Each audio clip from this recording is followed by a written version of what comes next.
Ako si Luna. Tuluyang nawala ang signal noong 2:14 ng hapon. Naka-headphones ako noon. Nasa inuupahan kong kwarto ako, nagbabrowse ng mga simulation coupon. Nakakairita ang ingay sa labas ng bintana. Yung kapitbahay naming araw-araw nagzumba. Ngayon ay hindi nagpatugtog ng speaker. Pati yung poodle sa ibaba na tumatahol sa lahat. Wala ring ingay. Bumagsak ang mundo sa isang nakakakilabot na katahimikan. Ma, walang sumagot. Ang nanay ko ay head nurse sa Central Hospital. 3 araw na siyang hindi umuwi. Ang huling text niya ay kaninang ika-negatibo, 6 ng umaga. Ikandado mo ang pinto. Kahit doktor o pulis. Sino man ang kumatok, huwag mong buksan. Luna, mabuhay ka. Noon akala ko nagbibiro siya ng isang mabigat na biro. Hanggang sa pumunta ako sa balkonahe. Nakatira ako sa 2 palapag. Ang taas na ito ay sapat para makita ko ang lahat sa kalye. Sa lumang residential na kalye, ilang pribadong sasakyan ang nagbanggaan. Nagbubuga ng makapal na usok. Isang lalaking naka-delivery uniform ay nakahandusay sa tabi ng kalsada. Ang kanyang galaw ay kakaiba. Tanging yung nakakapagpangiwi na tunog.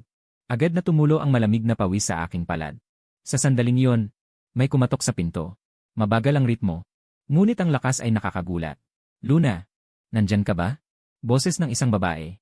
Parang si Ramil mula sa kabilang unit. Hindi ako umimik. Magaan ang hakbang, pumunta ako sa pintuan. Tumingin ako sa labas sa pamamagitan ng peephole. Sa pagkakataong ito, mas malakas ang pagkatok. Nakita ko pa nga.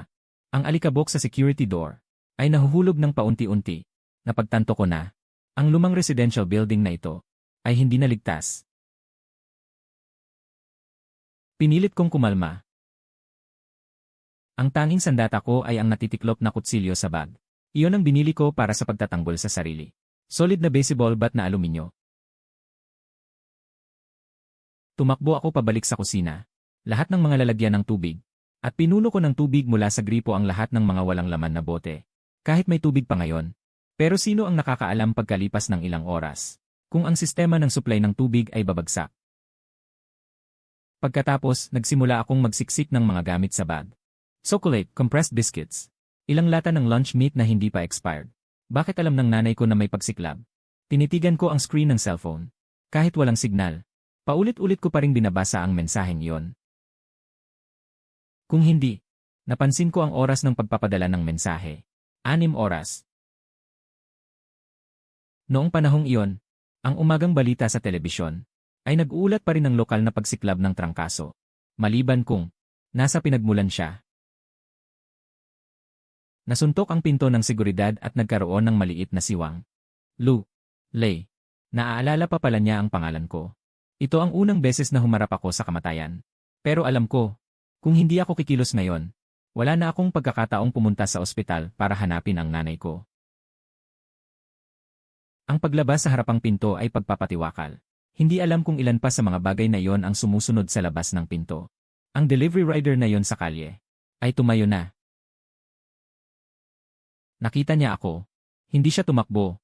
Sa halip, sa isang napakatigas ngunit napakabilis na dalas, ay bumaba sa hagdan papunta sa ibaba. Sira! Lumabas ako sa bintana. Mahigpit na kumapit ang 2 kamay ko sa tubo ng tubig. Sa oras na handa na akong bumaba, sa gilid ng aking paningin, ay nakita ko ang isang bagay sa balkonahe ng kapitbahay. Iyon ang balkonahe ng bahay ni Tio Zhang na kapitbahay. Nabasag ang bintana.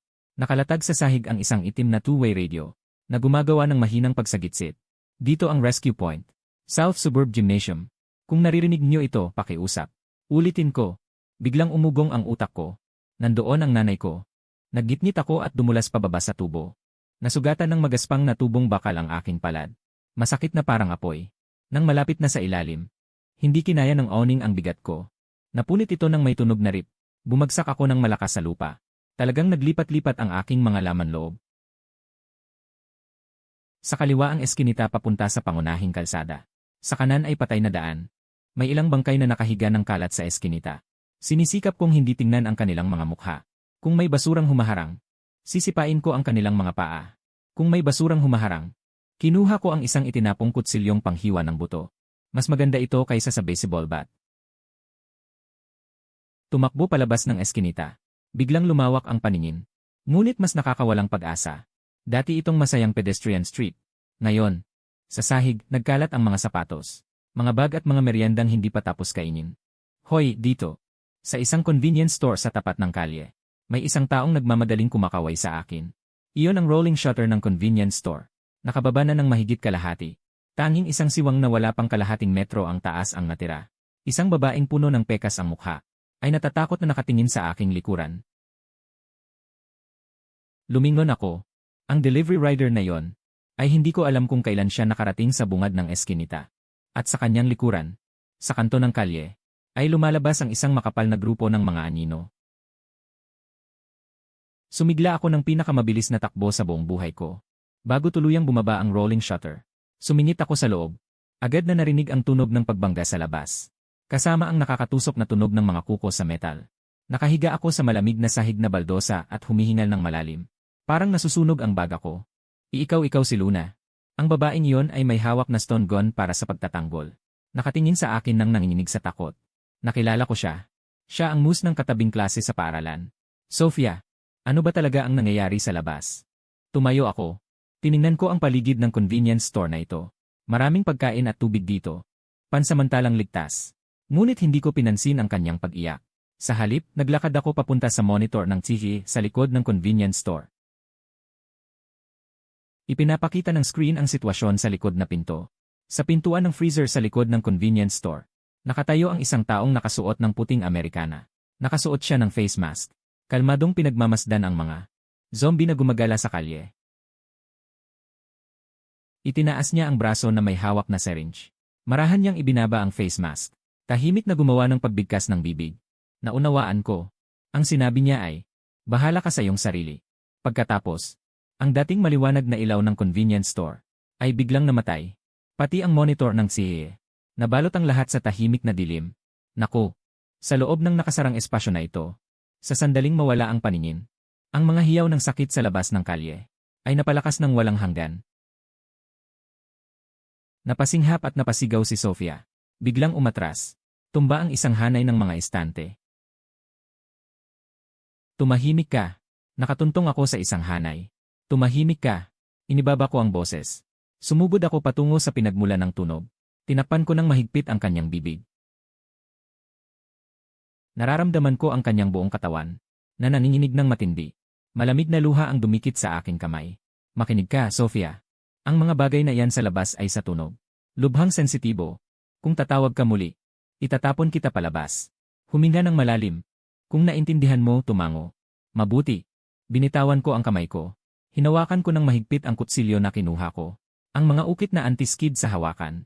Sa pamamagitan ng aking palad, nagbigay sa akin ng kaunting tiwala. Likod na pinto. Kailangan nating suriin ang likod na pinto. Ang pintong ito ay hindi tatagal ng matagal. Kung ang likod na pinto ay hindi nakalock, tayo ay parang isda sa lambat. Kami ay yumuko. Gamit ang screen ng telepono. Itinakda sa pinakamadilim na liwanag.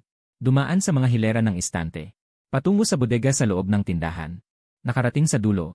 Ito ang pasilyo patungo sa bodega at cold storage. Ang dulo ng pasilyo ay ang likod na pinto. Sa tulong ng mahinang liwanag, nakita ko na ang bakal na pinto ng bodega ay nakaawang. Sumunod ka sa akin. Huwag kang maingay. Ang liwanag ng telepono ay dumaan sa mga magulong kahon. Sa wakas ay tumigil sa isang anino sa sulok. Iyon ang manager ng tindahan. Isang taong mataba na laging nakangiti. Ngunit ngayon ay nakatalikod siya sa amin, nakayuko sa lupa. At nilalamon ng galit ang isang bagay. Tila napansin ang liwanag. Ang tunog ng pagnguya ay biglang tumigil. Siya ay matigas na lumingon. Nagpose ng pag-atake. Umiwas. Itinulak ko si Sofia ng isang beses. At gumulong ako sa gilid. Ang malaking katawan ng manager. Malakas na bumangga sa likod ko. Sa mga tambak na kahon ng mineral water. Ang mga bote ng tubig ay nagkalat sa sahig. Siya ay umungol at lumingon. Binuksan ang kanyang dugo ang bibig at sumugod ulit sa akin. Napakabilis. Ang lakas na ito ay hindi dapat nasa isang nasa katanghalian na mataba. Wala akong panahon para tumayo. Kaya't otomatiko kong itinaas ang baseball bat at inilagay sa harap ng aking dibdib. Bumangga siya ng malakas sa baseball bat. Dahil sa malakas na puwersa, natumba ako at naipit sa sahig. Nakadagan ang mga braso ko. Ang lakas niya ay hindi kapanipaniwala. Sofia, saktan mo siya ng kuryente. Nagising si Sofia mula sa matinding takot. Sumigaw siya at tumakbo papalapit. Ang hawak niyang panlaban na may kuryente ay mariing inihanay sa likod ng liig ng manager. Kung normal na tao ito ay sapat na para mawalan siya ng malay. Ngunit ang manager na nawalan ng isip ay walang nararamdamang sakit. Bigla niyang itinaboy si Sofia at pinalo siya pabalik, kasama ang kanyang panlaban na may kuryente. Tumalsik siya papalayo. Ngunit ang isang segundong pagkakataon na ito ay nagbigay sa akin ng pagkakataon. Bigla kong inilabas ang kanang kamay na naipit sa ilalim ko at hinugot ang butos na kutsilyo na nakasabit sa aking baywang. Walang pag-aatubili. Sa aking isipan ngayon, mayroon lamang isang utos. Mabuhay. Gamit ang lahat ng lakas ko, tinutukan ko ang kanyang mahinang leg na nakalantad dahil sa pag-angat ng kanyang ulo. Itinulak ko ng malakas ang mabigat na katawan. Huminga ako ng malalim at mabigat. Ang aking mukha ay basa at malagkit. At may nakakasuka na mabahong amoy. Luna. Tumayo si Sofia habang hawak ang namamagang pisngi. Tiningnan ang halimaw sa sahig. At sobrang natakot kaya hindi siya makaiyak. Pumunta sa likod at ikandado ang pinto. Bilisan mo. Tumakbo si Sofia ng pasuray-suray patungo sa pintuan sa dulo ng pasilyo. At ibinaba ang mabigat na metal na trangka. Hanggang sa matiyak kong lubos na nakalock ang pintuan. Saka ko lang naramdaman ang bahagyang pagluwag ng aking tensyonadong nerbiyos. Kinuha ko ang cellphone at itinapat. Sa lugar kung saan dati nakatayo ang manager, may isang taong nakahandusay doon. Ang taong nakasuot ng courier uniform na bumagsak ay sira na. At sa tabi ng taong ito, may isang pilak na medical na refrigerator. Malinaw. Hindi ito bagay na nasa convenience store. Walang kandado ang refrigerator. Nakabukas ng kalahati. Naglakad ako palapit. Gamit ang dulo ng kutsilyo, binuksan ko ang takip. Sa loob ay mayroon lamang isang itim na pangmilitar na two-way radio. Babala. Babala, ang depensa ng Central Hospital ay malapit ng umatras. Pagkatapos ng 3 oras na countdown, magsisimula ang kabuang pisikal na lockdown ng ospital. Luna, sarado na ang lahat sa labas. Hindi tayo makakalabas, di ba? Pwede kang manatili. Ang tubig at instant noodles doon. Sapat na para mabuhay ka ng higit sa kalahating buwan. Ngunit hindi magtatagal ang rolling shutter. Kung papasok ang mga zombie na yon, mamamatay ka na lang sa paghihintay. Hindi ako namamalimos na sumama ka sa akin. Hindi rin ako superhero. Pero pupunta ako sa sentro ng lungsod ngayon. Kung gusto mong mabuhay, itigil mo na ang iyong luha. Patunayan mong hindi ka. Pasanin na papatay sa akin. Ospital ng sentro ng lungsod. Mga 5 kilometro ang layo mula rito. Karaniwan, 15 minuto lang sa bus. Pero ngayon, sasama ako sa'yo. Mabuti. Punasan mo ang iyong luha. Tulong ka sa harap. Kailangan nating gumawa ng manu-manong gawain. Ang convenience store na ito ay hindi malaki. Ngunit sa sandaling ito ay naging ang tanging pabrika ng armas natin. Ang damit ng ordinaryong tao. Sa harap ng mga zombie na yon, parang papel lamang. Kailangan nating armasan ang ating sarili. Maghanap ng makapal na magasin. Mas makapal, mas mabuti. At malapad na tape. Mas marami, mas mabuti. Bilisan mo. Kapag ang tao ay nasa matinding takot. Kung may magbigay ng malinaw na utos, ay nagkakaroon ng lakas ng pagkilos. Mabilis na dinala ng dalaga. Isang salansan ng makapal na magasin. At 5-6 na rolyo ng dilaw na malapad na tape. Pinunit ko ang tape. Tinupi ko ang 2 makapal na glossy na magasin sa kalahati. At mahigpit na binalot sa mga bisig ni Sofia. Saka gumamit ng malapad na tape. Pinaikot-ikot ng mahigpit. Ano ito? Ano ang ginagawa mo? Armor laban sa kagat. Ang lakas ng kagat ng tao ay hindi makakagat sa ganito kapal na glossy na papel. At tape. Ang mga braso at binti ang pinakamadaling atakihin. Mamaya, balutin din ang mga binti. Gawin ang parehong paraan. Wala pang 10 minuto. Ang mga bisig naming 2 at mga binti ay nakatali na ng ganitong armor. Bagamat medyo matigas ang paglalakad. Ngunit ang ilang milimetro na kapal na ito ay maaaring ang hangganan ng buhay at kamatayan. Susunod ay ang mga armas. Ang kutsilyong panghiwa ng buto na nasa kamay. Bagamat matalim, ngunit masyadong maikli. Ang malapitan na laban kanina ay nagpaparamdam sa akin ng takot. Kailangan ko ng paraan para makalayo ng may kaligtasan. Sabi nga ng kasabihan, ang haba ay lakas. Sumugod ako sa cleaning area at kumuha ng isang mop. Ito ay isang mop na may magandang kalidad, na may metal na hawakan. Sofia, hawakan mo ito para sa akin. Naglabas ako ng isang rolyo ng pinakamalawak na malakas na itim na insulating tape. Ang hawakan ng patalim at ang metal na baras. Mahigpit na pagdikitin upang maiwasan kapag pumuputol. Malaglag ang talim ng kutsilyo. Pumunta ulit ako sa istante ng mga hardware at humanap ng mga zip tie. Sa labas ng tape, binilo ko pa ng 7-8 na ikot. Tinitimbang ko ito, itong bagong gawa, na mahabang patalim na parang itak. Medyo nauuna ang sentro ng bigat. Ang haba ay 3 metro at 15 sentimetro. Sapat na para putulin ang mga liig ng mga yon. Tungkol naman kay Sofia, masyadong mahina ang lakas niya. Ang pagbibigay sa kanya ng matalas na sandata ay baka makasugat pa sa kanya. Inikot ko ang aking tingin sa kahon ng kagamitan sa sunog sa sulok. At kumuha ako ng pulang dry powder fire extinguisher at isiniksik sa kanyang dibdib. Napakabigat ng fire extinguisher. Nang saluhin niya ito, medyo nailing siya. Hawakan mo ito. Kapag may panganib, alisin ang safety pin. Itutok sa kanilang mga mukha. Tinitigan ko ang kanyang mga mata. Ipinapasa ang mga alituntunin ng kaligtasan. Ang pulbos ay agad mag-aalis ng paningin ng mga yon at pang-amoy para mabigyan tayo ng panahon para tumakas. At ito pa, kung maubos ang fire extinguisher, gamitin ito. Huwag mag-apoy kung hindi kailangan. Madaling masunog ang sarili. Sa kanyang mga mata, kaunti na lamang ang pagkabahala. Dumami ang isang sapilitang pilit na kagustuhang mabuhay. Countdown. 2 oras at 20 minuto. Mag-impeke. Dalhin lang ang mga pagkaing may mataas na kalori at tubig. Huwag masyadong punuin. Mabigat, hindi mabilis tumakbo. Kami ay parang dalawang mga sakim na hamster. Mabilis na nilimas ang mga estante. Kumuha ako ng isa pang dakot ng band-aid, gasa at alkohol. Isinuksok sa side pocket. Ang ibabang bahagi ng rolling shutter sa harap ay nabuksan na ng isang uka. Ilang kamay na puno ng dugo at dumi ay sumisilip mula sa biyak. Naamoy nila ang amoy ng buhay na tao.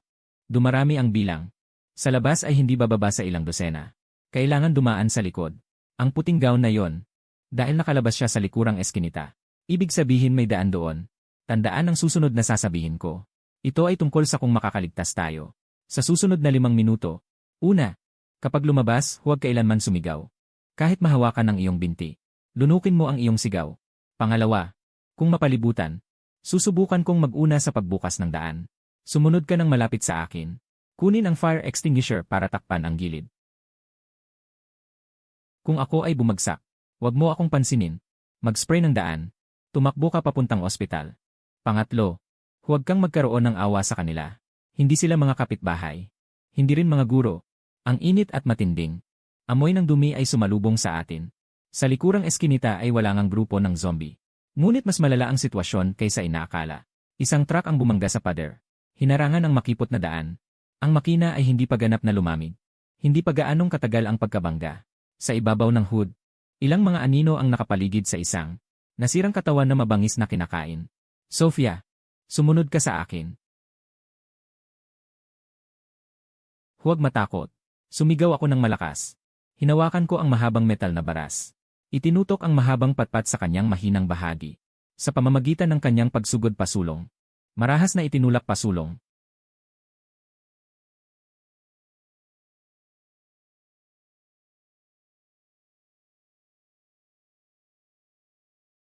Ngayon na. Sofia. Biglang hinugot ni Sofia ang safety pin ng batingaw. Marahas na pinindot ang pinga. Ang high-pressure gas na may kasamang dry powder ay lumabas. Puno ng usok ang makitid na eskinita. Kahit walang nararamdaman ang mga zombie, ang dry powder ay biglang bumara sa kanilang mga ilong. At trachea. Sinamantala ko ang pagkakataon at sinipa. Ang talim ay hinugot mula sa connector. Ang target ay bumagsak ng malakas sa lupa. Nangatal ng 2 beses at tumigil sa pagkilos. Hinawakan ko si Sofia. Sa ilalim ng takip ng dry powder. Lumipat sa truck na yon. Kapag nakaraan namin ang puwang na ito, makakarating kami sa pangunahing daan. Tinapan namin ang aming mga ilong at bibig. Naglakad sa gitna ng puting usok. Sa sandaling papasok na kami, biglang umingit ang pintuan ng sasakyan. Binuksan ito ng isang tao mula sa loob na iwang nakabukas ng kaunti. 2 mata na puno ng mga ugat ng dugo. Nakatitig sa amin. Iyon ay mga mata ng isang buhay na tao. Natuwa ako sa puso ko. Isang matipunong lalaki na may matabang mukha. Sumilip ang katawan. Sa kanyang kamay ay may mabigat na wrench. Sa likod niya ay nakaupo ang isang matangkad at payat na lalaki. Tiningnan nila kami mula sa itaas pababa. Batang lalaki, magaling ang iyong galaw. Bigla akong naging alerto. Sa likas na pagkilos, inilagay ko ang sandata sa harap ng aking dibdib upang harangan si Suking. Bigyan mo kami ng daan, kailangan naming dumaan. Dumaan. Sa labas ay puno ng mga baliw na nangangagat. Nagkita tayo, ibig sabihin may tadhana. Kami ay gutom na. Bakit hindi mo ihagis ang bag dito sa itaas? Hahakot ko kayo sa loob ng sasakyan para magtago. Hindi na kailangan. Nagmamadali kami. Wala akong kahit katiting na pag-aatubili. Hinila si Sofia at gustong pumasok. Ibigay ang mga supply sa estranghero. Walang iba kundi paghanap ng kamatayan. Ayaw sa mabuting paraan, pipilitin sa masama. Ngayon, kumalat ang puting hamog. Muling naamoy ng mga zombie ang amoy. Hindi lamang iyon. Sa pangunahing daan ay may mga siksik na tunog na nagmula. Ang ingay namin ay umakit ng lahat ng banta sa paligid. Nagbago ang mukha ng malaking lalaki. Napagtanto niya na ito ay magiging isang dead end. Tumingin siya sa papalapit ng mga zombie. At tumingin sa amin. Ang kanyang mga mata ay sobrang masama. Ikalawa, tumakbo ka na. Ang direksyon kung saan siya tumalon pababa ay tuwiran kaming nilapitan. Anong ginagawa mo? Pasensya na, ate. Gusto niyang gawing pain si Sofia. Ipakain sa mga halimaw na yon. Hindi ako humabol. Sa halip parang isang cheetah. Tumalon patungo kay Sofia na nasa ere. Ang aking likod. Nakaukit sa ladrilyo. Ang sakit ay nagdulot ng pagdidilim ng aking paningin. Kaya nawala ang mga zombie. Ay nasa kamay na. Diretso sa leg ni Sofia. Desperadong pumikit si Sofia. Lumayas ka.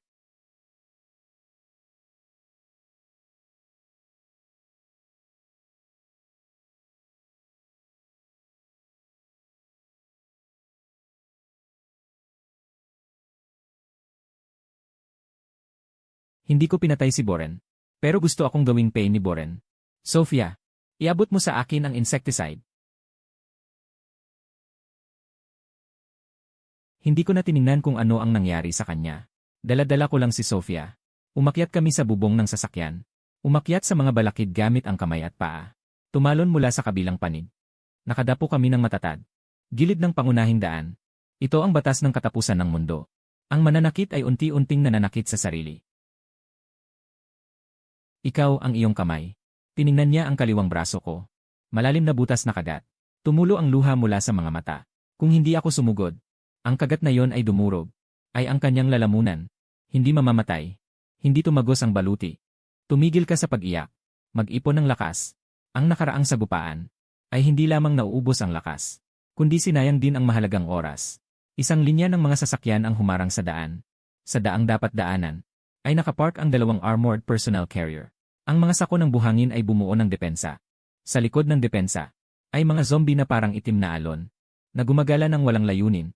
Lulu, hindi tayo makakadaan. Kahit hindi makadaan, kailangan dumaan. Bagaman sinabi iyon, kung persahan tayong tatawid, kahit na walang hanggan ang lakas, bawat saksak ay tumatama sa laman. Ang talim ay mapurol din. Ang huling kahinatnan ay ang malubog ng mga halimaw na ito. Ganap na malubog. Hindi ako pwedeng mamatay dito. Lulu, tumingin ka doon. Iyon ay takip ng imburnal. Isang baliw ngunit magagawang plano. Mabilis na nabuo sa isip ko. Sofia, ilabas mo ang iyong telepono. Telepono. Wala nang signal mayon. Ang walang signal ay hindi nangangahulugang walang tunog. Kailangan nating bigyan ang mga nasa labas. Mga lolo't lola, ng isang malakas na sayaw na kanta. Palihim tayong pumasok sa digital store. May ilan sa loob ng tindahan. Mga zombie na empleyado na nakasuot ng asul na uniforme. Pero lahat sila ay nakulong. Sa loob doon. Pero lahat sila ay nakulong. Sa ilalim ng mga bumagsak na estante. Lumapit ako ng walang pakundangan. Mabilis at desidido ang kilos. Tiyakin na hindi sila makakagawa. Kahit kaunting ingay. Pagkatapos sa ibabaw ng nagkalat na display table. Mabilis akong naghanap. Swerte ko. Natagpuan ko. Ito ay isang subwoofer na kayang magpabayo sa buong kalye.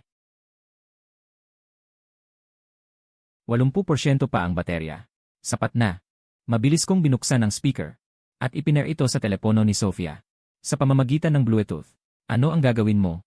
Manlilin lang sa pamamagitan ng ingay mula sa ibang direksyon. Kapag tumunog na ang alarma. Dito magiging sentro ng atensyon ang buong lungsod. Makinig sa plano. Itatapon ko ang speaker. Sa loob ng trunk ng sasakyan na yon. Isasara ang pinto. Pagkatapos ng 3 minuto, lahat ng zombie sa buong kalye ay maaakit papunta rito. At tayo. Sa loob ng 3 minutong ito, kailangan nating pumasok sa ilalim ng lupa ng mga tubo. Paano kung mayroon ding mga ganoon sa ilalim? Kung mananatili sa itaas, tiyak na mamamatay. Sa ilalim, may kalahating pagkakataon pang mabuhay. Kunin mo ito. Mamaya, gagamitin ko ang hawakan ng kutsilyo bilang lever para buksan ang takip ng kanal. Ikaw ang pipigil. Simula na ang countdown. Bilisan, mas bilisan pa. Gamit ang mga abandonadong sasakyan bilang takip. Matagumpay akong nakarating sa itim na off-road na sasakyan. Isang bagsak na itinapon ng Bluetooth speaker. Isiniksik sa pinakaloob ng bowl. Nagising ang mga zombie sa tunog ng pagsara ng pinto. Nakatuon ang kanilang mga mata dito. Luna, bilis. Sumugod ako ng isang mabilis na hakbang. Kinuha ang mahabang patalim. Mas mabigat ito kaysa inaakala ko. Ang mas malala pa. Puno ng dumi sa mga siwang. Maraming taon na putik at kalawang. Wala ng oras. Hindi talaga ito maaaring mapuwersa. Ang ilang mga zombie sa paligid. Natagpuan na kami. Sa napakahalagang sandali na yon, bumalik sa zero ang oras. Tumulog ang malakas na subwoofer. Ang zombie sa harap ko ay biglang huminto. Wala itong pakialam sa amin. Para itong nabaliw. Patungo sa direksyon ng SE. Tumakbo ng mabilis papalayo. Nagtagumpay ang plano.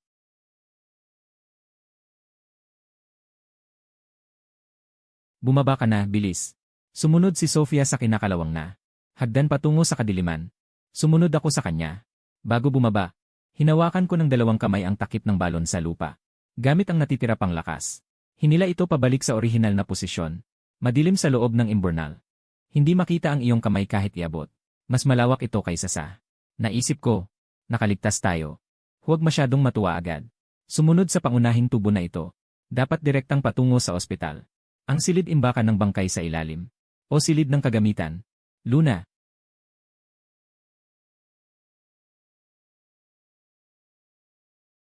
Huwag kabahan. Hanapin ang tamang oras at sprayan ito. Pagkatapos, tumakbo pa atras.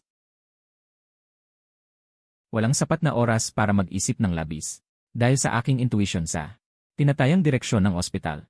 Pinangunahan ko si Sofia habang tumatakbo. Hindi ko alam kung gaano katagal kami tumakbo.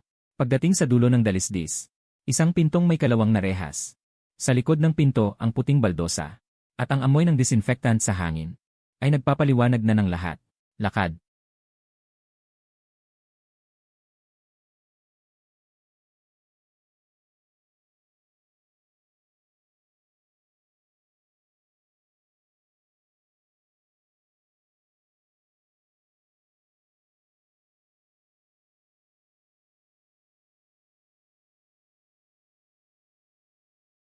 Huwag gumalaw. Sino? Maghanap ng tao. Maghanap ng head nurse na si Lufang. Nang marinig ang pangalang Lufang, ang dating tahimik na bulwagan, ay nagkaroon ng kakaibang kaguluhan. Hinahanap mo si Nurse Lu. Nandito ba siya? Wala siya rito. Ngayong hapon, sa linyang depensa ng Timog Labas, nagpadala ng huling rescue team. Dahil limitado ang kapasidad ng sasakyan, ang listahan ay batay sa kontribusyon. Si Nurse Lu ay nasa unang listahan, pero ibinigay niya ang kanyang pwesto. Sa isang buntis na may sugat, sumama siya sa volunteer convoy. Pumunta sa bodega ng Timog Bayan para kumuha ng agarang kailangan na antibiotic. Pumunta siya sa Timog Bayan. Saan na ang convoy na yon? Hindi bumalik. 2 oras ang nakalipas. Sa Timog Bayan, nagliyab ang apoy. Ang huling signal sa radyo ay nagsabi na nakulong sila sa bodega. Malaking grupo ng mga halimaw ang pumaligid doon. Malamang na nagkahiwa-hiwalay na ang convoy. Luna, pupunta rin ako sa Timog Bayan. Huwag mo nang isipin, binata. Ang Timog Bayan ngayon ay isang gilingan ng karne. Kung gusto mong mamatay, walang pipigil sa'yo. Pero bago ka umalis, iwan mo ang pagkain sa bag mo. Dito kailangan magsama-sama ang lahat. Ang mga resources ay dapat paghati-hatian. Ilang mahihina at matatanda at bata ay nakatingin sa tinapay sa kamay ng malakas na lalaki. Naglalaway. Ang tinatawag na pantay-pantay na paghahati. Hindi ito napunta sa mahihina. Kung tatanggihan ko, hindi ka makakaalis sa pintong ito. Sa isang lugar na walang batas. Ang malakas ay lumalamon sa mahina, ito na ang tanging patakaran.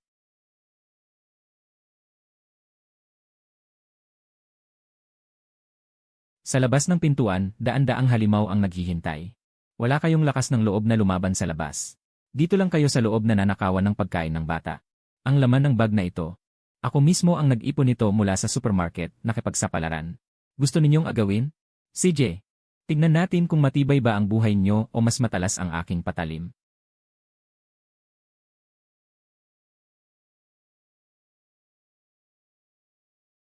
Tinawid namin ang mga pasilyo ng ospital.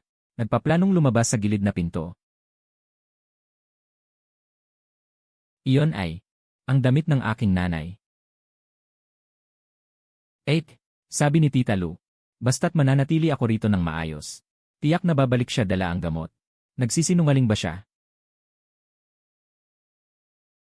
Hindi siya nagsisinungaling sa'yo. Nakikita mo ba itong karayom? Lagi itong nakaturo sa pag-asa. Si Tita Lumo nasa daan pa uwi. Kung sakaling mapaligaw siya, ito ang alala niya para sa'yo. Nagsinungaling ako. Isang kasinungalingan na baka hindi ko na matupad. Sa mundong ito na puno ng kawalan ng pag-asa. Minsan, ang isang kasinungalingan ay maaaring magpatuloy sa buhay ng isang bata. Tara na. Muli kaming bumalik sa lansangan. Ang daan patungo sa bodega sa timog ng bayan ay 7 kilometro. Mas marami na ang mga halimaw sa lansangan kaysa dati. Tila mas nagiging matalas sila sa gitna ng gabi. Luna, kanina lang. Pwede mo namang hindi pansinin ang batang iyon. Ang pagligtas sa iba ay hindi para sa gantimpala. Ayaw kong maging katulad ng maton na nagnakaw. Para kaming dalawang maliksi na itim na pusa. Dumadaan sa mga anino. Nang dumaan kami sa isang crossing, nakita ko ang isang nakabaligtad na van na may pulang krus na marka sa katawan nito.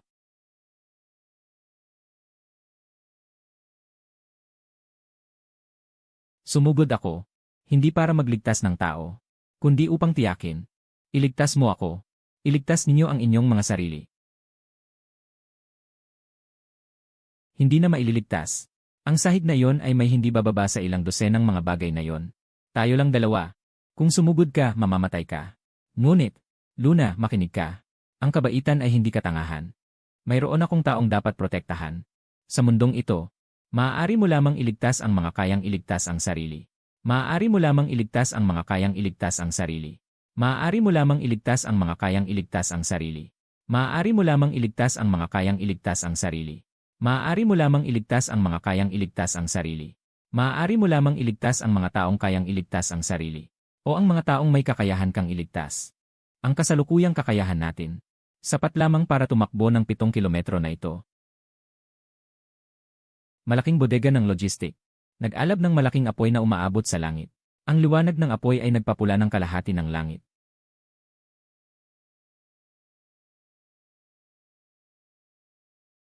Sa balkonahe ng ikalawang palapag ng bodega, ilang mga anino ng tao ay walang pag-asa na binaril ang mga zombie sa ibaba.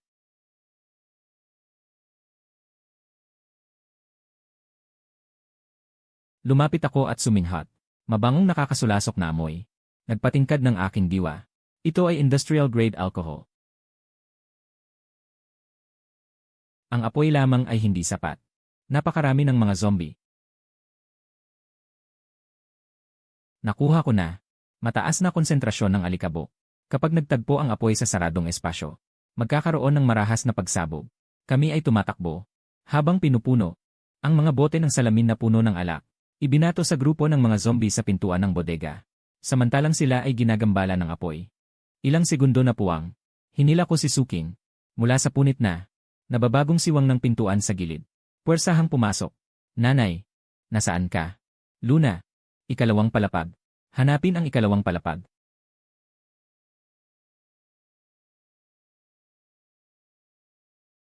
Nanay, bakit ka naman ganyan katanga? Hindi ka dapat pumunta rito. Wala nang satsat. Nasa baba na ito. Kailangan nating tumalon mula sa bintana ng ikalawang palapag. Masyadong mataas. At nasa baba ang lahat ng mga yon. Maghahanda ako ng malaking regalo para sa kanila.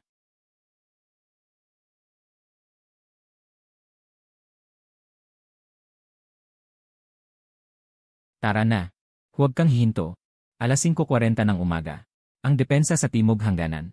Ang 4 na metrong taas na pader na bakal. Sa wakas ay nakita na sa dulo ng paningin. Sa ilalim ng pader, puno ng siksikan. Ang mga taong tumakas mula sa iba't ibang bahagi ng lungsod. Lahat ng ito ay ating. Ang mga bagay na ito ay papatayin ang mga taong tumakas mula sa iba't ibang bahagi ng lungsod. Mga nakaligtas. Lahat ng tao manatiling kalmado. Sumailalim sa pagsusuri.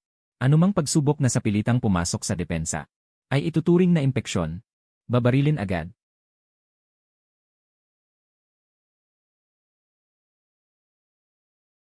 Luna, may isang ingay doon.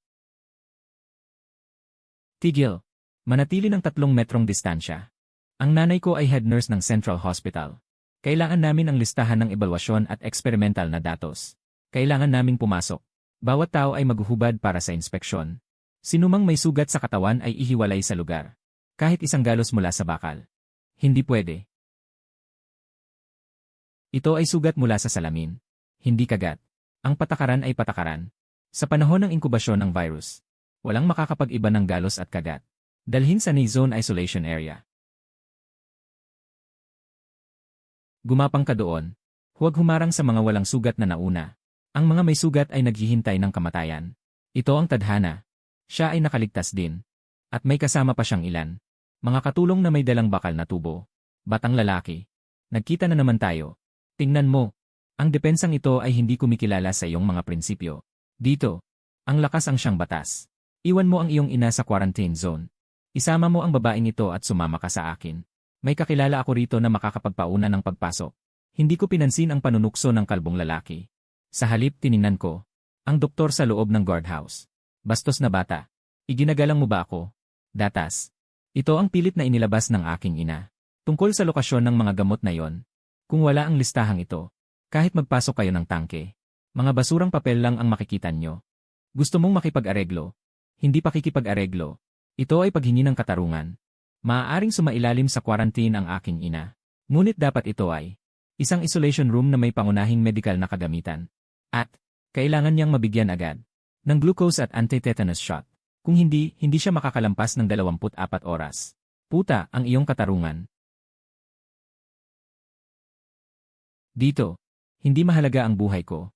Pero nakapatay na ako ng zombie. At nakapatay na rin ako ng mga taong tulad mo. Kung gusto mo akong gamitin bilang hakbang, kailangan mo munang tingnan kung sapat ba ang tigas ng leg mo. Umalis ka na. Papasukin siya.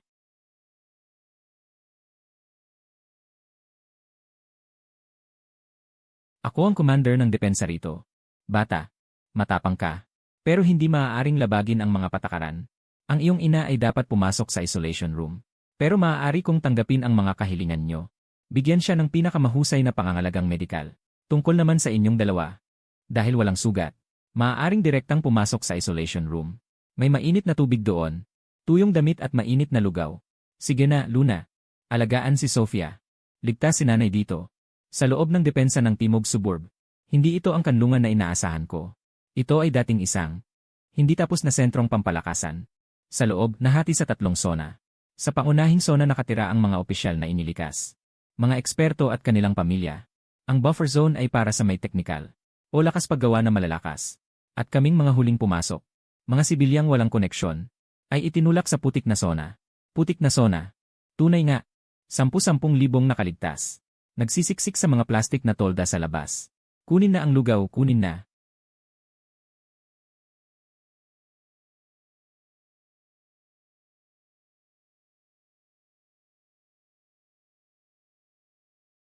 Ito ba ay lugaw? Maging kontento ka na, bagong dating. Kung gusto ng tuyo, magpalit ng gamit. O sa hinaharap, ipagpalit ang mga bagay. O kaya, sumali sa pangkat pansiguridad ng longke.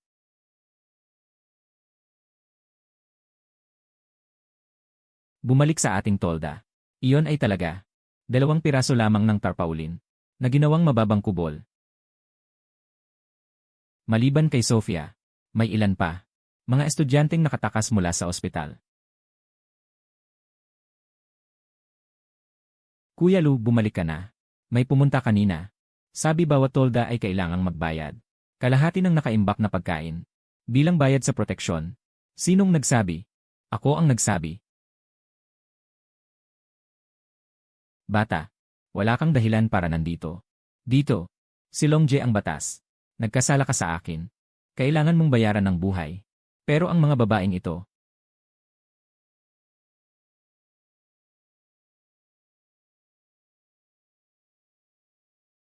subukan mo. Subukan lang. Wasakin para sa akin. Kunin ang pagkain. Dalhin din ang mga tao. Masyadong makitid ang tent. Hindi ko magamit ng maayos ang aking maikling kutsilyo. Pero hindi lang kutsilyo ang meron ako.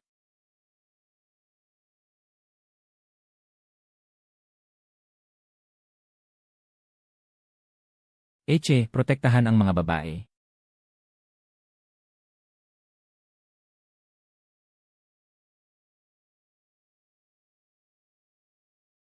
Kahit marami ang tao ng kalbong lalaki. Pero ang grupong ito ng mga walang disiplina, wala pang napupunta sa bunton ng mga patay. Ang bangis ng pag-akyat palabas. Tigil. Ang mga nag-aaway hanggang kamatayan ay ibabawas ng 3 araw na rasyon. Bata, buti na lang buhay ka pa. Sinabi ni Long Jie. Ang paglilinis ngayong gabi. Tingnan natin kung paano ka makakalampas.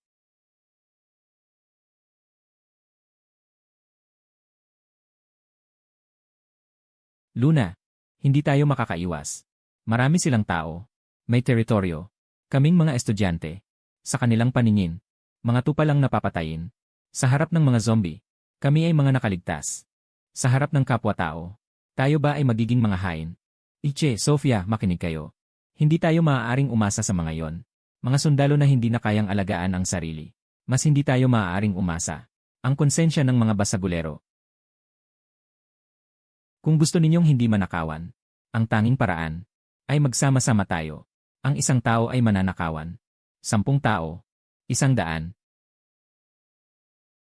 Mula ngayon, magtatag tayo ng samahan ng mga estudyante para sa tulong sa isa't isa. Hindi ako magiging pinuno ninyo. Ngunit magtatakda tayo ng 3 alituntunin. Hatiin ng pantay ang pagkain. Maghahalinghinan sa pagbabantay sa gabi. Kung may inaapi, sabay-sabay tayong lumaban. Kuya Lu, sasama ako sa'yo. Ako rin. Ayoko nang maging pabigat.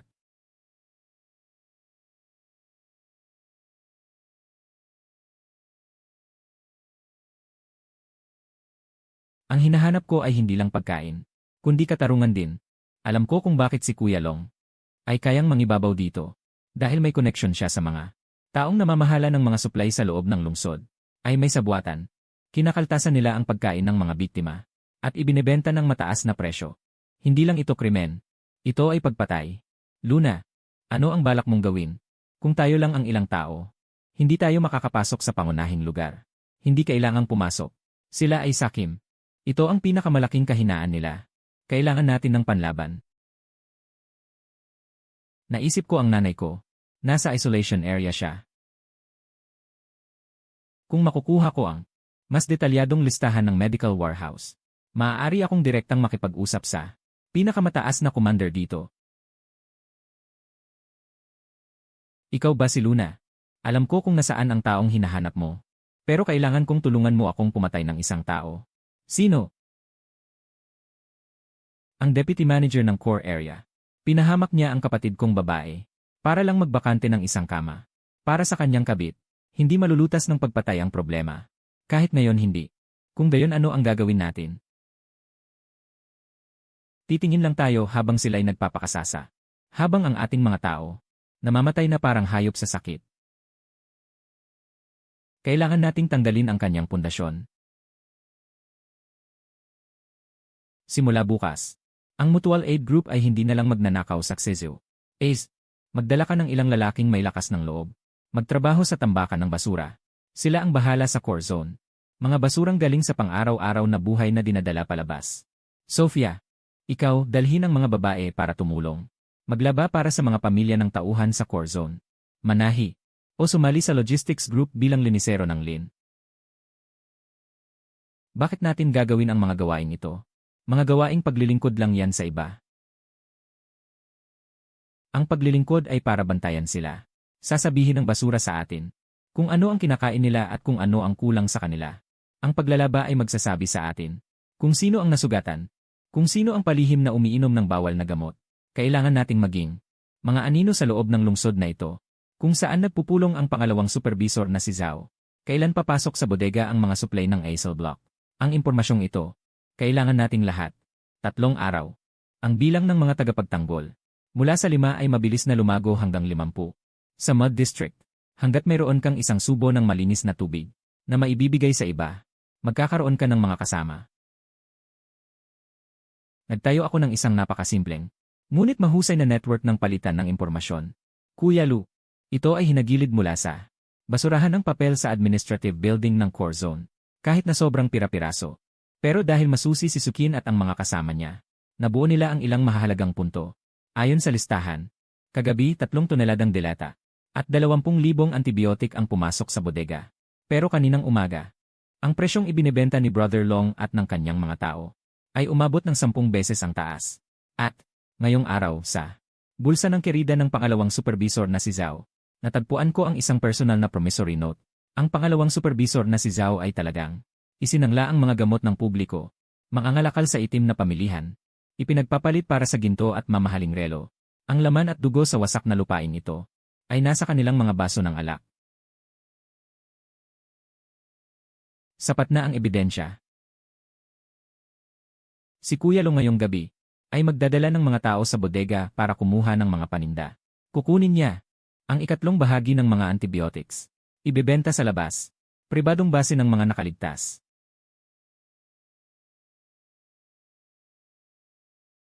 Pupunta tayo para agawin.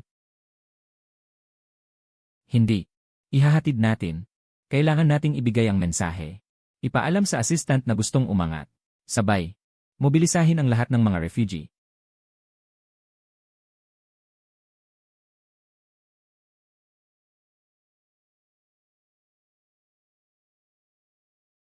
Sige, lumabas na.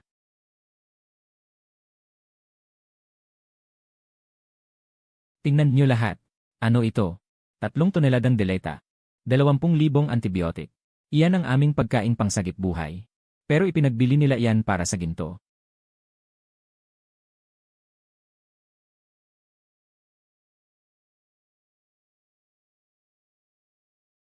Ano nung sinasabi mong kalokohan? Naghahanap ka ng gulo. Hindi siya nagsasalita ng kalokohan. Tingnan niyo ang putik sa inyong mga paa. Tingnan niyo ang laman sa kanilang mga bibig. Mga kapatid sa patrol, ang inyong mga sahod ay hindi rin ba hinati? Ang inyong mga pamilya ay napipilitan din ba sa quarantine zone? Ito ang ipinapaalam sa inyo ni Deputy Administrator Zhao.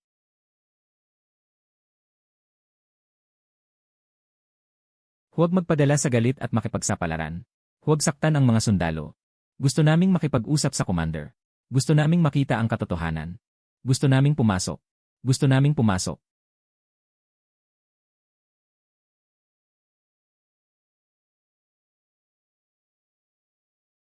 Luna, tingnan mo. Si Deputy Administrator Zhao ay imbestigahan. Ang mga tao ni Kuya Long ay lilinisin. Ngunit ito lamang ang unang hakbang. Gusto naming gawin ang huzuhui. Makakuha ng legal na karapatan sa paggawa at pamamahala.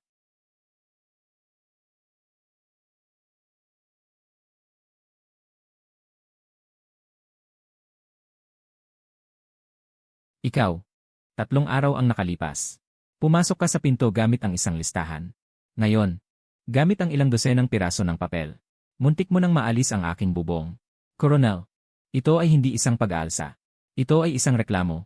Pumunta ka, Ning. Araw-araw, ang mga taong umaalis dahil sa kakulangan ng gamot ay nasa 2 digit.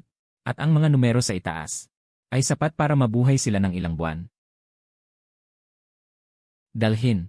Iimbestiga at parusahan ayon sa batas militar. Nasaan ang mga tao ni Kuya Long? Ang Joint Defense Team ay agad na binuwag. Lahat ng pangunahing miyembro ay ikukulong at lilitisin.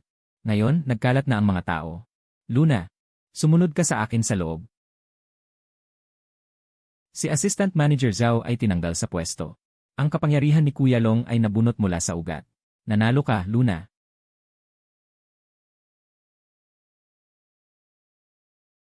Ngunit iniwan mo sa akin ang isang gulo. Ang pamamahala ng designated area ay nagkaroon ng vacuum. Kung kaya ko, direktang magpadala ng tropa para pumasok.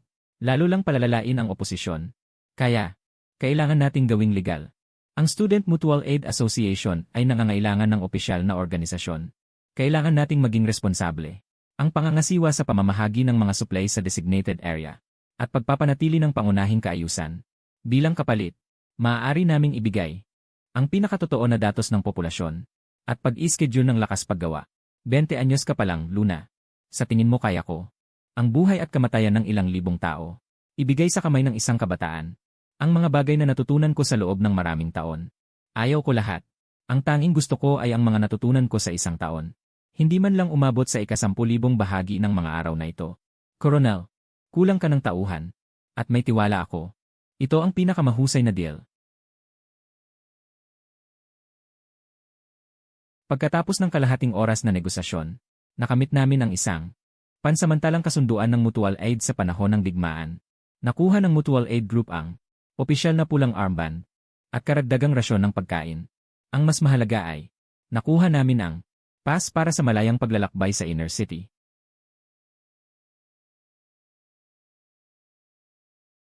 Luna, huwag kang masyadong magpansin.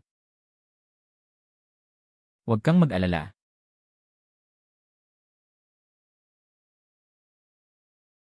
Kuya Lu, may problema. Ano yon? Si Nining na nagpunta sa food spa. Yung si Lolo Ramon. Naalala mo ba? Iyong isa na. May ubo. Na inagaw ni Kuya Long ang kanyang rasyon. Hindi ba siya kahapon? Kakakuha lang ng western na gamot na mula sa Mutual Aid Group. Wala na siya. Hindi dahil sa sakit. Nawawala siya. Ngayong hapon lang. Isang grupo ng mga taong hindi nakakamouflage. Pumasok sa distrito. Sabi para sa quarantine at paggamot. Diretso siyang dinala. Ipinagkatiwala ko sa kapatid ko sa Lucky Transfer Station. Nagtanong ako. Sa listahan ng quarantine. Wala talaga ang kanyang pangalan. Si Lolo Ramon ay ordinaryong sipon at ubo. Bakit? Hindi lang si Lolo Ramon. Ngayong araw sa Hicksin District. Naglalabas sa Administration Building. Sabi mayroon ding tao sa buffer zone. Na walang dahilan ay nagkaroon ng lagnat. Ngunit ang kakaiba. Ang militar ay hindi naglabas ng alerto para sa malawakang impeksyon. Mayroon akong masamang pakiramdam. Tara, pumunta tayo sa bagong lugar. Silipin natin ang gilid na pinto.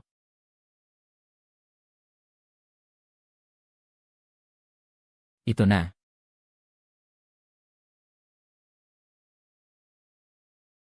Tingnan. Si Lolo Ramon. Luna, tingnan mo ang nasa kamay nila.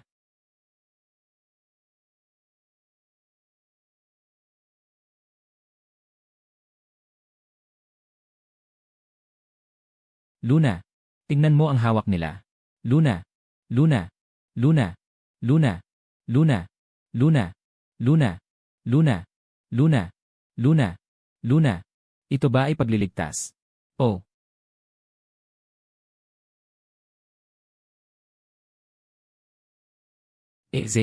Manatiling kalmado. Bumalik muna tayo sa tent. Kailangan nating mag-isip ng plano.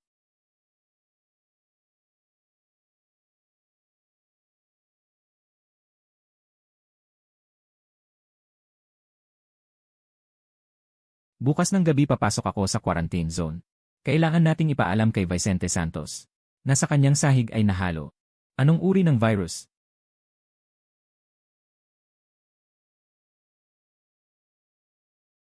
Luna, 20 minuto na lang ang natitira.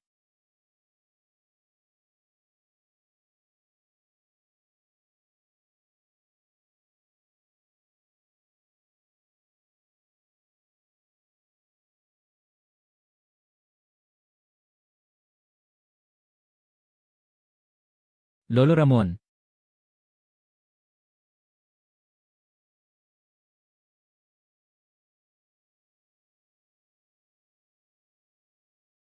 Ito ay.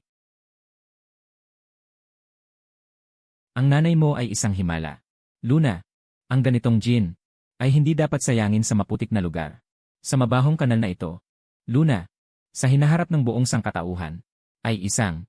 Luna, sa harap ng hinaharap ng buong sangkatauhan, ikaw at ang iyong samahan, ay kasing mura mo. Puy, wala akong oras makinig sa iyong tahol. Sige, mabuti, may tao.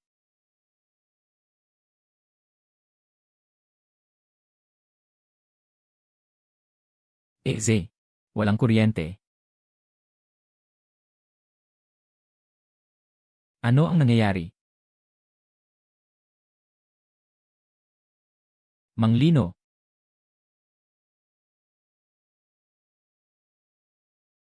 Manglino. Manglino.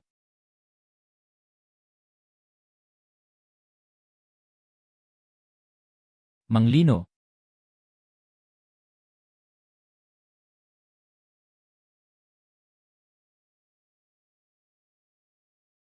Hindi kayang bantayan ni Vicente Santos ang lahat. Ang mga naka-white coat ay gumagamit ng mga tao para sa eksperimento. Ang aking ina ang susunod. Kung hindi ito asikasuhin ni Vicente Santos, tutulungan natin siyang pamahalaan ito. Gagalawin ko ang buong libu-libong tao sa distrito ng Nining.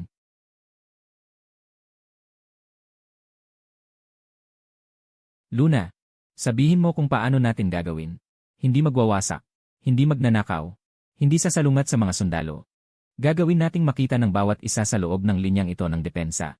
Ang mga larawang ito, pipilitin natin si Vicente Santos, na pumili sa pagitan ng kinabukasan ng sangkatauhan at ng hangganan ng pagiging tao. Pipilitin natin si Vicente Santos, na pumili sa pagitan ng kinabukasan ng sangkatauhan at ng hangganan ng pagiging tao.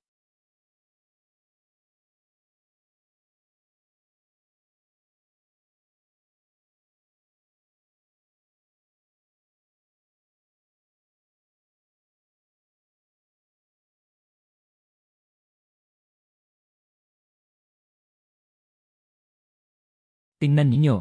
Ito si Lolo Ramon. Ito ang nawawalang Lucien noong isang araw. Hindi sila namatay sa sakit. Nakakulong lang sila sa basement. Ginawang specimen.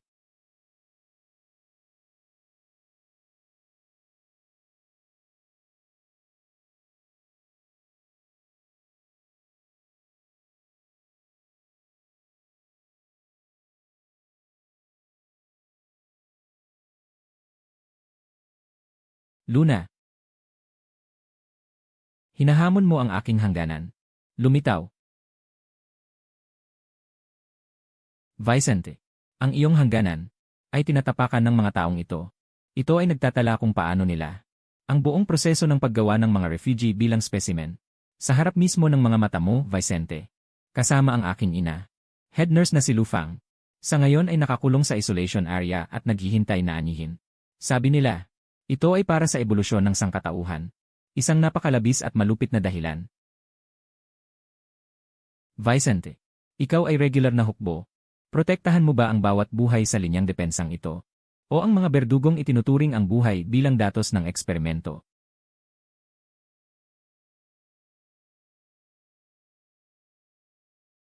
Vicente, huwag mong kalimutan ang mga gamot. Tayo lang ang makakapagpanatili ng immune balance ng linyang ito. Luna, ibigay mo sa akin ang ebidensya. Ako na ang bahala. Hindi. Gusto kong isil mo ngayon ang lahat ng kagamitan. Palayain ang lahat ng nakakulong. Kung hindi, walang urong. Ngayon, walang isa man dito ang uurong kahit kalahating hakbang. Hoy, huwag kalimutan ang balanse ng virus sa linyang ito. Kung wala ang teknolohiya natin, ang 10,000 tao rito sa loob ng 3 araw ay magiging mga halimaw sa labas. Ang head nurse na yon ay perpektong pinagmumulan ng antibody. Hindi mo pwedeng. Tumahimik ka.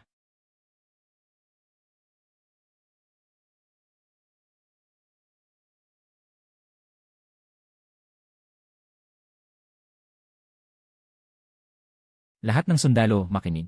Ako si Victor Santos, commander ng South Crossing Defense Line. Sumusumpa akong protektahan ang mga sibilyan. Hindi magpaloko sa pagpatay. Mga tropa ng depensa sa gusaling administratibo. Agad na arestuhin ang lahat ng field personnel ng Life Pharmaceuticals.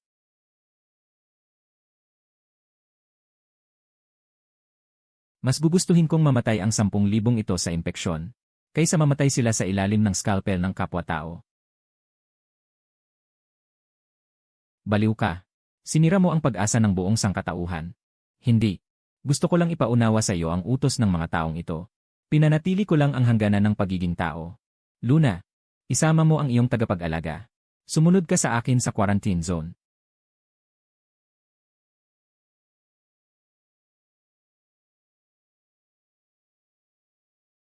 Nanay. Luna.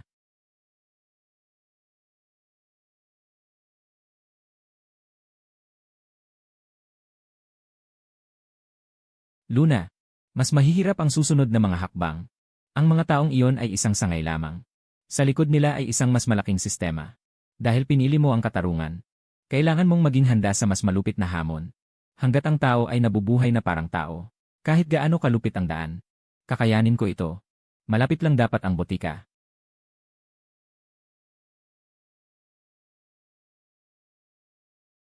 Gravity.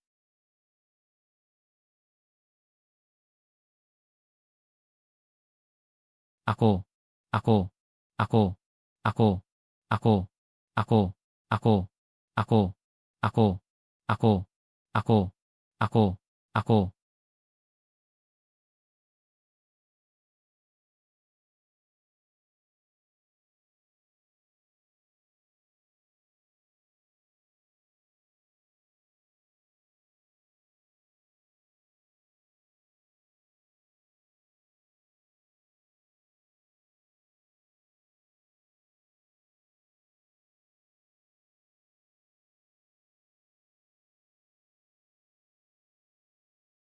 Ako. Ako. Ako.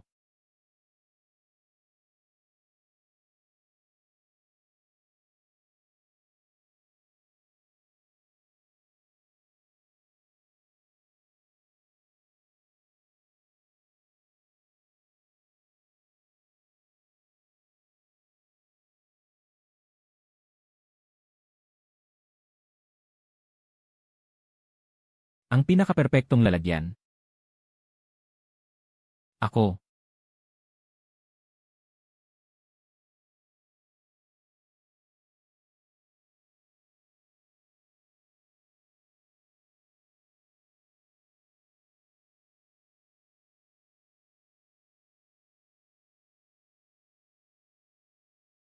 Isang zombie ng ikalabindalawang yugto.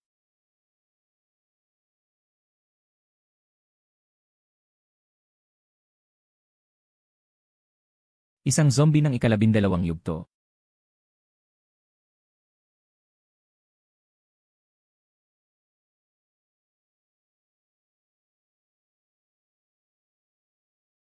Isang zombie ng ikalabindalawang yugto.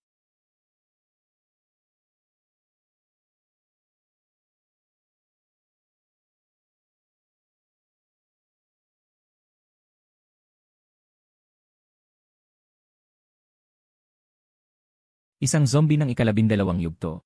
Matatanda at bata, lalaki at babae.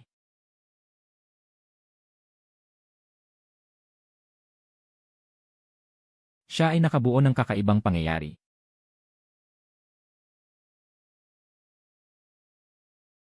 Rosa.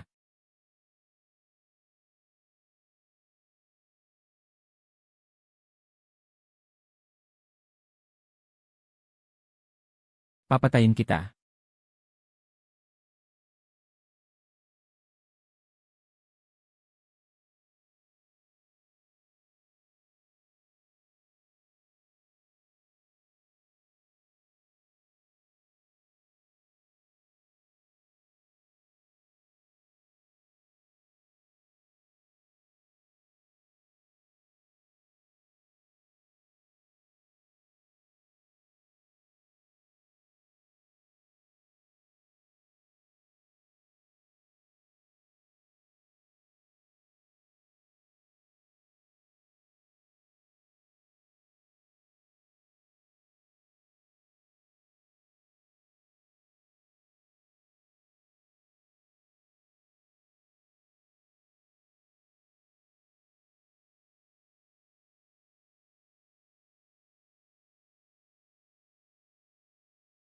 Ikaw ang nagligtas sa akin. Ang pangalan ko ay Carlo. A level na may kakayahan. Ikaw naman. Luna.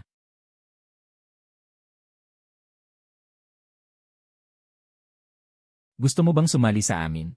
Ito ang labanan sa pagpili. Maligayang pagdating sa bagong yugto.